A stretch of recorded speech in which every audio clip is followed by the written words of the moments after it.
Hey friends, today I'm going to show you my process for painting this loose watercolor portrait. This was painted in my Canson Montval watercolor sketchbook. This pencil sketch took me a total of about 9 minutes to do using my world-famous continuous line drawing technique.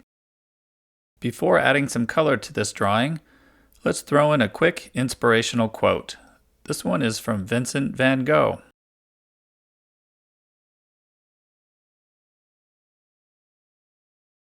All right. So my basic painting technique is to lay down a wash of color, keeping in mind ahead of time what areas of the painting I want to leave white, which will be represented by the white of the paper. After making that determination, which is done during the drawing stage, the main task of painting the portrait is to fill the shadow areas of the face, hair, and neck. As you can probably see in the video, this Montval sketchbook paper is a little tricky to paint on. It's tricky because this isn't cotton watercolor paper. Instead, it's cold press, heavyweight, mold-made paper. When you add watercolor pigment to the paper, the paint just sits on top of the paper. It doesn't really sink in very much, which means you always have to wait for the paint to dry before attempting any kind of layering.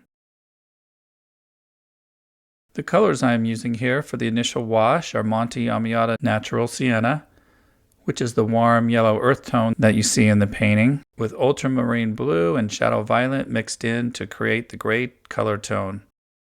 These are all professional watercolor paints from Daniel Smith, and they are all highly transparent colors, so they are very good for layering. The brush is an Escoda versatile travel brush, and the palette I'm using is my custom-made brass watercolor palette imported from Bulgaria, manufactured by La Petite Palette.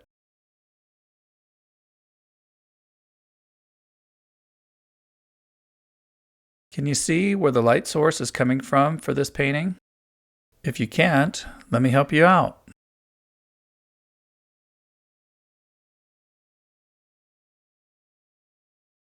So I am going to keep using a limited palette, sticking with these same basic colors as I continue filling in some of the shadow shapes. Using a limited palette helps to maintain color harmony. Oftentimes in watercolor, less is more.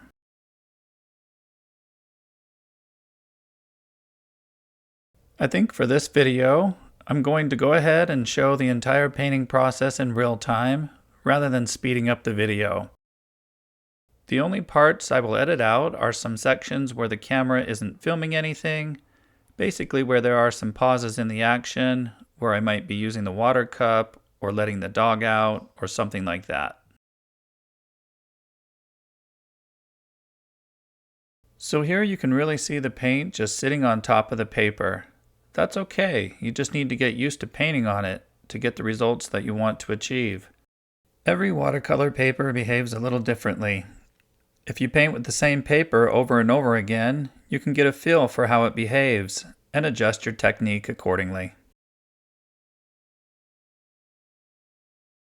As I paint the lips here, I have found that in most cases, the upper lip is often going to be darker in value than the lower lip, which is often fuller and more exposed to the light source.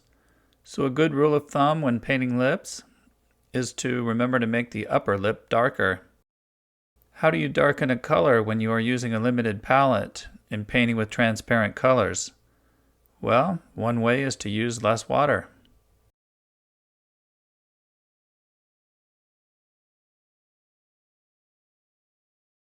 If you are familiar with the concept of tea, milk, and honey in watercolor painting, this would be the tea stage of the painting, where there is a fair amount of water on my brush as I lay down the color. Eventually, when the color dries, it will dry lighter than when it was first applied to the paper, so then it will be necessary to go back in later with another layer of color, which would be less diluted with water, so it would be a darker, thicker application of paint. That would be the milk stage of the painting process. And then the final layer would be the honey stage, where the last layer of color is applied, using the least amount of water and the greatest amount of pigment. And there you have it, a simple explanation of the tea, milk, and honey concept of watercolor painting.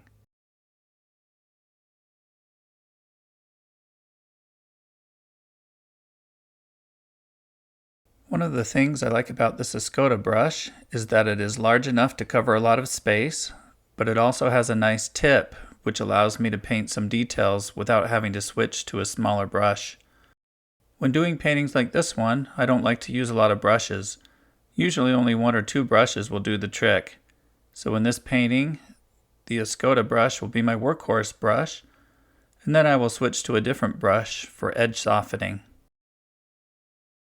Sometimes I will have a third brush handy for specialty areas, such as maybe a large mop brush for backgrounds or a small rigger brush for fine details, but that's normally it. Only 1 or 2 brushes for the main part of the painting, and possibly a third brush for specific sections. I want the hair in this portrait to be dark, so even though I am in the tea stage of the painting, I am going to use more pigment on the brush.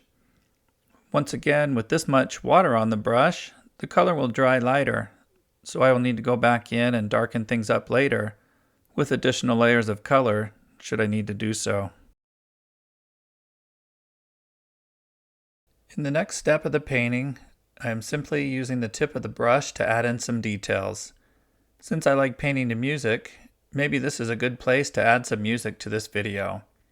I hope that you don't skip ahead, but will instead listen to the nice music as I continue to paint in real time. In fact, that's an order, no skipping ahead.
You skipped ahead, didn't you? That's okay. No one really listens to my orders anyway. Not my wife, not my kids, not my dog. No one.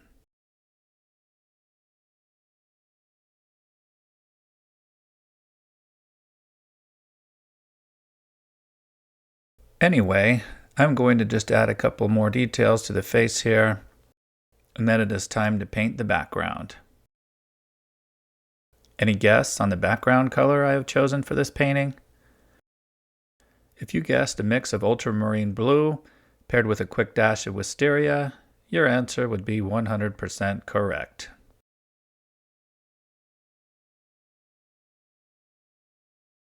Notice how I am mostly painting with the belly of the brush here, rather than with the tip of the brush.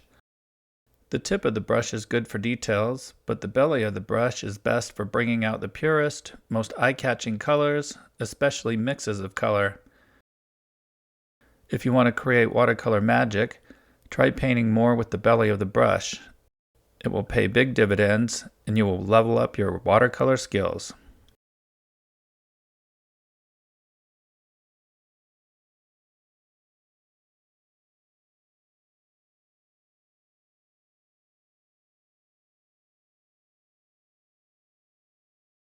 At this point, it is time to add some final details.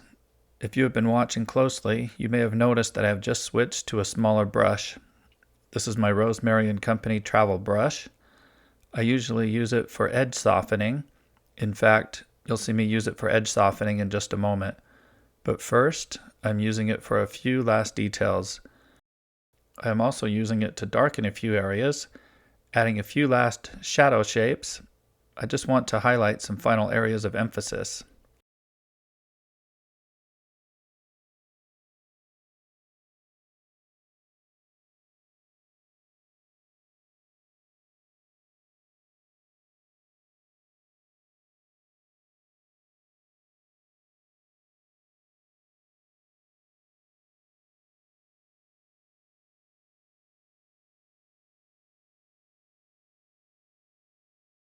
Okay, you probably saw me touch the paper right there. Only do that if your hands are totally clean. Be careful not to touch the paper unless you have washed your hands and they are perfectly clean and dry. Otherwise, you may get oil on your paper, which will stain the paper and possibly ruin it.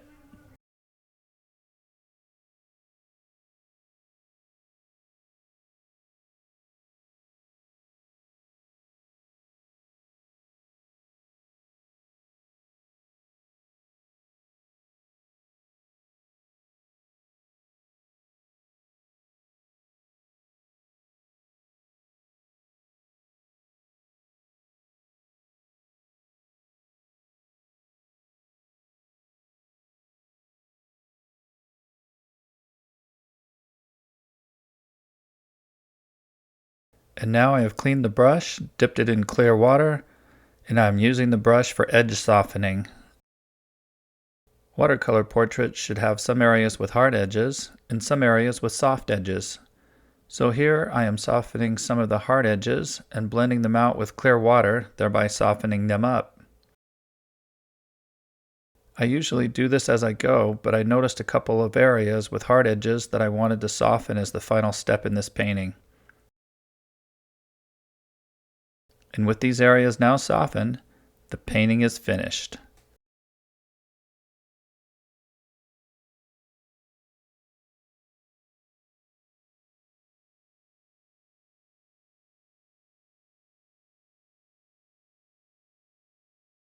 Okay, friends, let me know if you liked this type of talking tutorial, and if you want to see more videos like this on my channel in the future, or if you have any requests for a different type of video. Please leave me a comment and let me know. I would love to hear from you. Until next time, take care and happy painting.